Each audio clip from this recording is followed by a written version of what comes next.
Okay, are you ready to dive into a mystery that's puzzled people for centuries? Yeah, let's do it.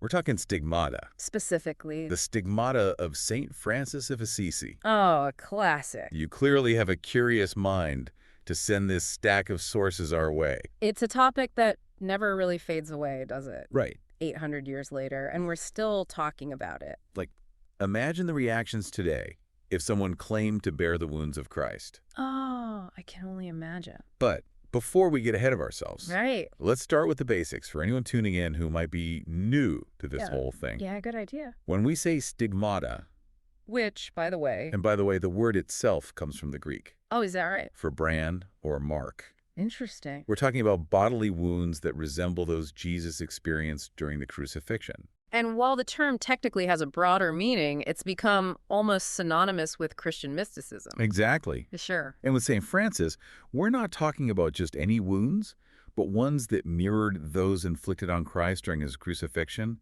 on the hands, feet, even a side wound. It's pretty heavy stuff. But here's the thing.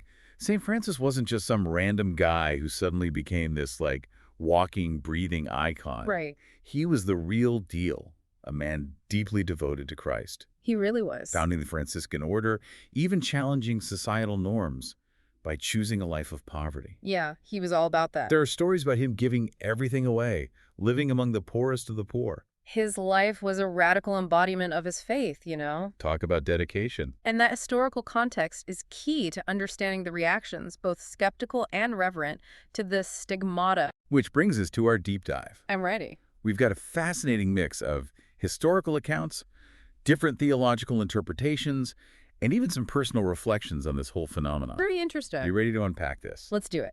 So, to really grasp the weight of this event, we need to rewind to 1224. Okay. Picture this.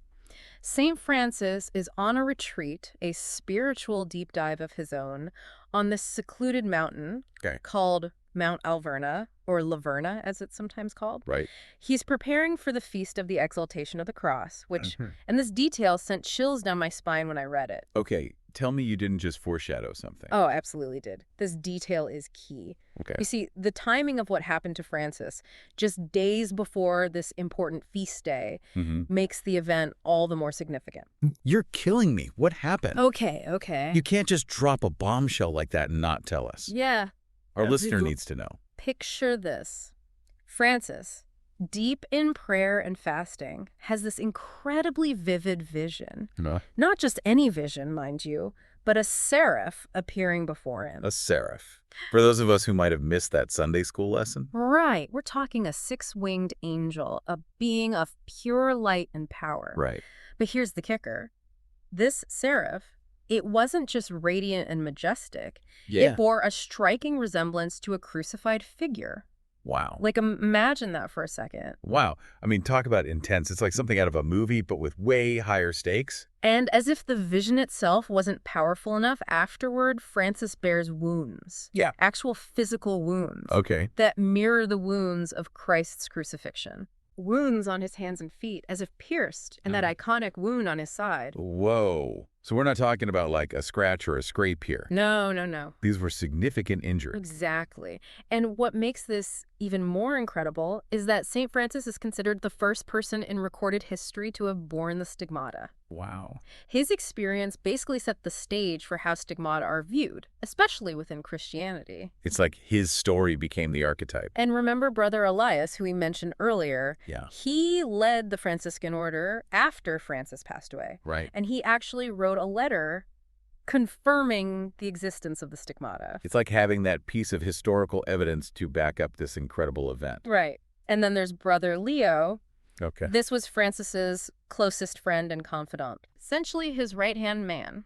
Okay. And a primary witness to the stigmata.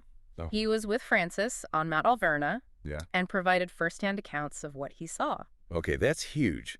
We're not just talking about rumors or legends here. We have multiple eyewitnesses to back this up. Yeah. That's got to count for something, right? Okay, so we've got these firsthand accounts, Right. historical documentation. Yeah. It's easy to get caught up in the wow factor of it all. It really is. Let's be real, not everyone buys into the miraculous. Right. And that's where things get really interesting. Because skepticism, especially when we're talking about events this far back, is not only valid, Right. it's essential. Totally. So what are some of the counter-arguments? Okay. What were people saying back then? Yeah. And what do, like, modern-day skeptics say about Francis and his stigmata? Well, some scholars, even back then, suggested that maybe the stories about the stigmata were embellished over time. Yeah.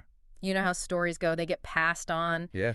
details get added, Oh, things well, get a little... like a game of historical telephone. Exactly. Yeah. And then there's the argument that maybe there were medical explanations. Okay. Some have proposed that Francis might have suffered from something called stigmata hysteria, Okay. a psychosomatic condition where the mind's really going through it, Yeah. and it manifests as physical wounds. So, like, the power of suggestion, but on a whole other level. Precisely. But here's where the believers fire back. Right. And they've got some strong points. Right. They point to the eyewitness accounts. Yeah. Not just Brother Leo, Right. but people like Pope Alexander IV, who, according to our sources, actually saw the stigmata himself. And he wasn't just some random guy. We're Yeah. talking about a pope here.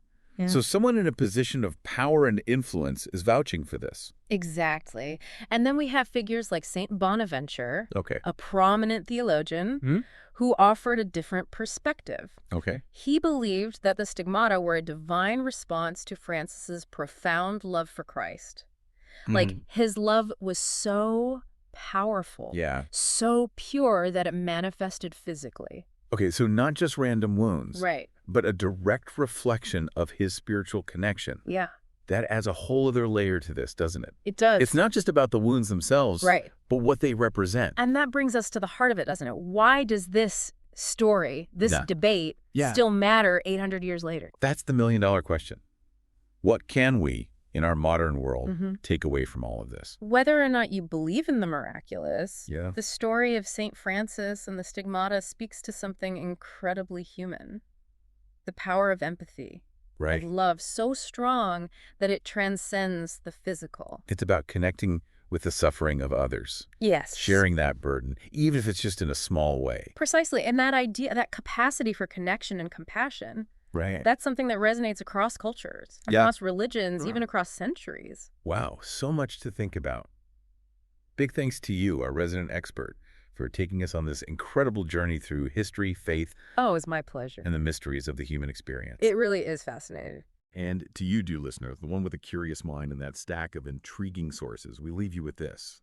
If the stigmata represent a physical manifestation of spiritual connection, what unseen marks do you carry? What experiences, beliefs, and passions have shaped you? And how do they manifest in your life? That's something to ponder, isn't it? Until next time, keep exploring, keep questioning, and keep diving deep